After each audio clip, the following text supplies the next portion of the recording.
G'day everybody, it's good to be with you again, and a bit cold today. I thought we were in spring. Anyway, apparently the good weather is coming soon, which is a good thing. I was thinking the other day about this sermon series, An Open Heaven, that so much, if we understand there's so much is going to be different for how we operate in day-to-day living, and particularly in our ministries, particularly in our personal witness to other people.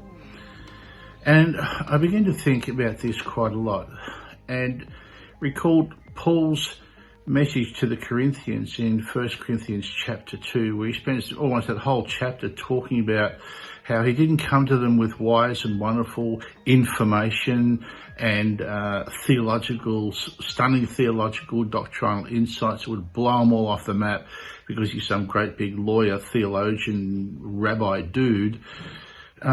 He didn't do that. He says, when I came to you, brothers, I came in fear and trembling. I'm doing something that is pretty new to me, and it's not out of my theological, doctrinal wisdom and unbelievable talent and all that. No, when I was amongst you, I operated with you in a demonstration of the Spirit's power, so that your faith would not rest on my words, but on God's power. It's a great passage. That's just a quick précis of it.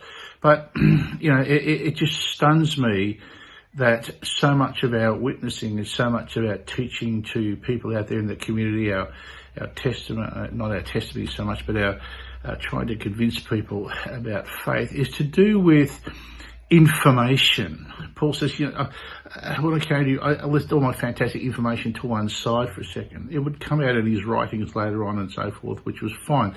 But doing the one-on-one stuff, it was about impartation rather than information.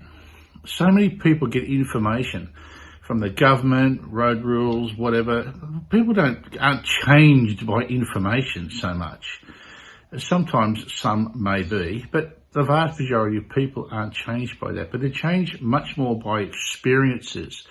And so the thought I wanted to leave with you today is in our dealings with people out there in the community, they're going to be much more open to the impartation of what God's doing in you and through you than the information about it. Experience of the peace of God in you, experience of the joy of God in you, something that's imparted to you to other people because you've been with Jesus, is going to have far more impact than the information about it. I mean, I grew up in an era where street evangelism and so forth in Box Hill in the 60s was something you had to try out if you're a genuine committed Christian in a youth group somewhere. And we stood on street corners and we would stop people and said things like, do you know the 4 spiritual laws? And well, it didn't exactly fly. People didn't give a hoot about the 4 spiritual laws. But I guarantee if there was someone on the street who was hurting really bad, we could say, we can bring comfort to you. That kind of impartation probably would have had a lot more impact. And so here's the thing.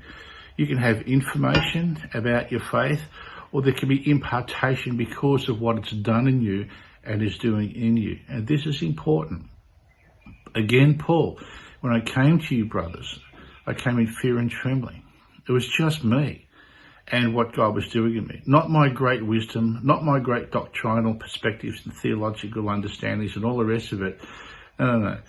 It was with a demonstration of the Spirit's power. Now, we always think when we read that passage that this is about Paul performing miracles and so forth. Yeah, he did some of that, right? It was far more what was in him that was coming out to other people that stunned people. It took one afternoon with the apostles in Jerusalem when Barnabas dragged Paul before them and saying you should listen to this guy. It took one afternoon for them to be convinced that God was in this man, and it wasn't because of his great theological ability at that time. It was because of this impartation in him that so changed him that touched other people's lives. So information or impartation, you get to choose. Each has their place.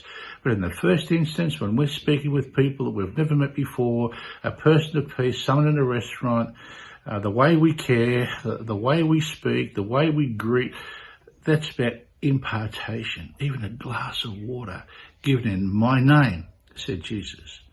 And the inferences will give the ability for me to impart something that won't be information in the first instance.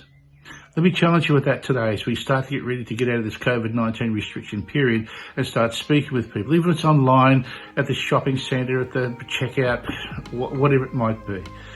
Thinking about impartation. What's God putting in you that can be imparted? Well, that's all for this week. I pray that you're well and hanging out with each other, connecting.